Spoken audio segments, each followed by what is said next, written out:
Good day to you. To raise awareness on mental health, the HNU Health and Nutrition Unit of Depedigakas shares video clips like this one every second and fourth week of the month. The MHPESS, or Mental Health and Psychosocial Support Program, is dedicated in helping all of us, especially the learners and school personnel, maintain a healthy state of mind.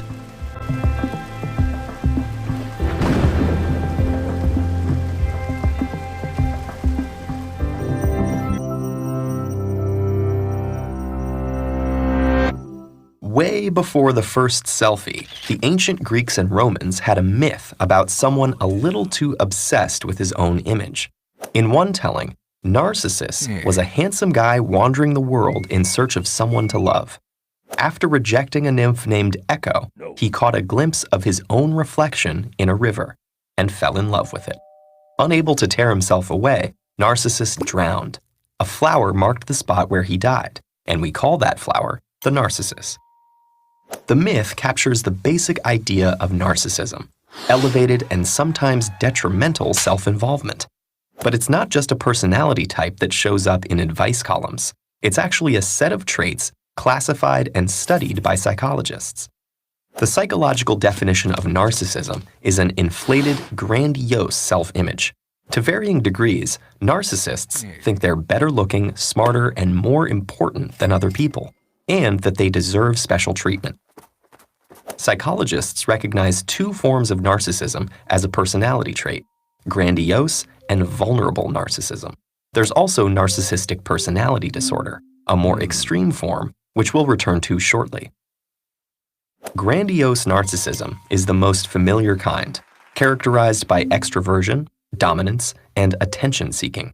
Grandiose narcissists pursue attention and power, sometimes as politicians, celebrities, or cultural leaders. Of course, not everyone who pursues these positions of power is narcissistic. Many do it for very positive reasons, like reaching their full potential or helping make people's lives better. But narcissistic individuals seek power for the status and attention that goes with it. Meanwhile, vulnerable narcissists can be quiet and reserved. They have a strong sense of entitlement, but are easily threatened or slighted. In either case, the dark side of narcissism shows up over the long term. Narcissists tend to act selfishly, so narcissistic leaders may make risky or unethical decisions, and narcissistic partners may be dishonest or unfaithful. When their rosy view of themselves is challenged, they can become resentful and aggressive. It's like a disease where the sufferers feel pretty good, but the people around them suffer. Taken to the extreme, this behavior is classified as a psychological disorder called narcissistic personality disorder. It affects 1 to 2% of the population, more commonly men. It is also a diagnosis reserved for adults. Young people, especially children, can be very self-centered, but this might just be a normal part of development. The 5th edition of the American Psychiatric Association's Diagnostic and Statistical Manual describes several traits associated with narcissistic personality disorder. They include a grandiose view of oneself, problems with empathy, a sense of entitlement, and a need for admiration or attention. What makes these traits a true personality disorder is that they take over people's lives and cause significant problems. Imagine that instead of caring for your spouse or children, you use them as a source of attention or admiration. Or imagine that instead of seeking constructive feedback about your performance, you instead told everyone who tried to help you that they were wrong. So what causes narcissism? Twin studies show a strong genetic component, although we don't know which genes are involved. But environment matters too.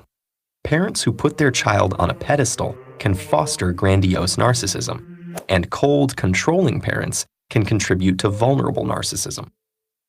Narcissism also seems to be higher in cultures that value individuality and self-promotion. In the United States, for example, narcissism as a personality trait has been rising since the 1970s, when the communal focus of the 60s gave way to the self-esteem movement and a rise in materialism.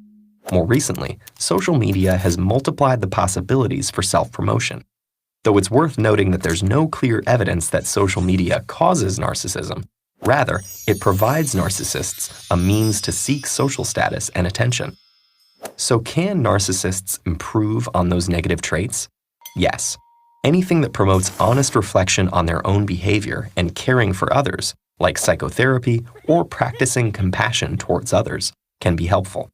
The difficulty is, it can be challenging for people with narcissistic personality disorder to keep working at self-betterment. For a narcissist, self-reflection is hard from an unflattering angle.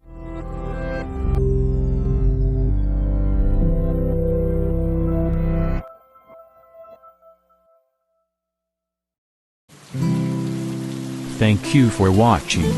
Your time and support mean much to the HNU team. We will gladly cater to your questions and concerns on mental well-being through the Psychological First Aid or PFA hotline numbers. And remember, stay healthy, think healthy.